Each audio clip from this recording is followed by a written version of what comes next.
The laughter was what settled it. Not the words themselves. They were sloppy, rehearsed somewhere else, delivered with the carelessness of youth. It was my mother's laughter that made the room tilt. She wiped her eyes, genuinely amused, as if something delightful had been revealed about me at last. I felt it in my body before I thought it through. A small tightening behind the ribs. A quiet, irreversible click. I looked at my niece, then at my mother, then at the table set the way it always was, with extra chairs pulled in, with dishes I had helped pay for without ever being named. She's only confident because she has money and no kids, my niece said again, grinning now encouraged. I didn't correct her. I didn't explain.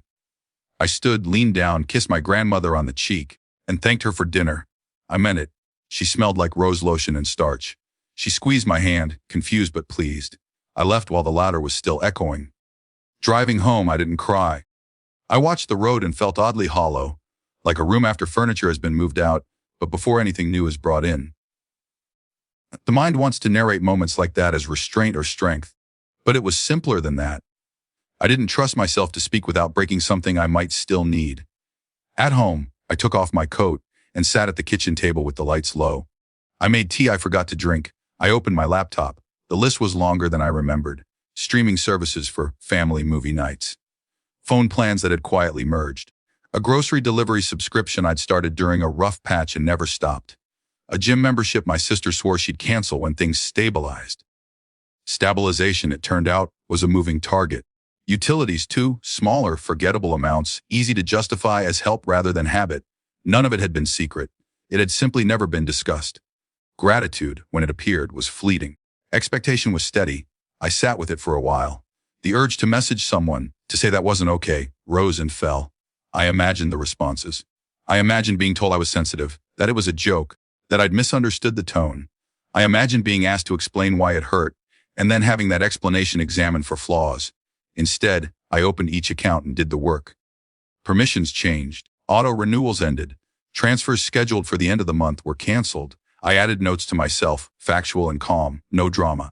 No ultimatums. When I closed the laptop, it was late. I slept without dreaming. By morning, the first notifications arrived, not to me but to them. Failed payments. Declined renewals. Gentle emails written in neutral language. Authority without accusation. My phone lit up after breakfast. Hey, something weird happened with the TV service. Did you change something? Mom says the grocery app isn't working. I read the messages and felt nothing sharp. Just a steady pressure like weather moving in. Later, my sister called. She sounded annoyed, then worried, then accusatory. Is this about last night? I didn't answer immediately. I hadn't planned a speech. I hadn't planned anything beyond the quiet withdrawal itself. It's about a lot of nights, I said finally. And a lot of mornings. She scoffed. So you're punishing us? No, I said. I'm stopping. There was a pause, the kind that invites backtracking or bargaining.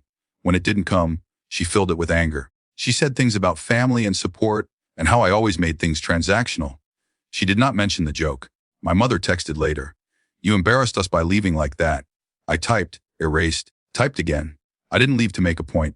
I left because I didn't feel welcome. Hours passed. More messages came, some careful, some sharp. Someone asked if I'd reconsider until things calmed down. Someone else suggested we talk in person, as if proximity might soften the math. I didn't respond to everything. Silence felt honest. Not punitive, just accurate. In the days that followed, adjustments were made. Accounts were reestablished without me. Plans changed. There was inconvenience, yes, but no catastrophe. The family adapted, the way families always claim they can when pressed. What didn't return was the old assumption, the casual way my help had been folded into the background, the unexamined comfort of my presence. I missed my grandmother most. I visited her alone the following week, brought flowers, stayed for tea. She didn't ask questions. She told me about her neighbor's cat and the puzzle she couldn't finish. When I left, she held my face in her hands and said, "You look tired, but lighter." I wasn't sure which was truer. Sometimes late at night, I replay the laughter and wonder if I could have handled it differently. If I should have spoken up in the room, named the cruelty as it happened. If leaving without explanation was its own kind of avoidance. Other times, I remember the feeling in my body, the click, and trust it.